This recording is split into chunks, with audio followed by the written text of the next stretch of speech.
और भाई आप सबके बीच में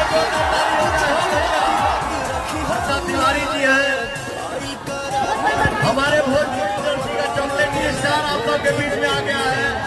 अरविंद अकेला काली जी एक जोरदार ताली हो जाए हो भैया। हाँ, हमारा छोटा भाई चंदन यादव जी आप सबके बीच में है, हम सबके बीच में है। मेरा छोटा भाई रंजीत भाई आप सबके बीच में है। मंच के सुपरस्टार कलाकार अनुपमा यादव जी आप सबके बीच में है। हमारे सरजीत भाई आप सबके बीच में है। हमारे सेल्फी की आप सबके बीच में मानी शिवानी सिंह जी मानी। हमारा छोटा भाई मेरा लाडला मेरा दुलारा विजय चौहान जी आप सबके बीच में है। बात बनाने के लिए बहुत लोग बात बनाता है भैया, लेकिन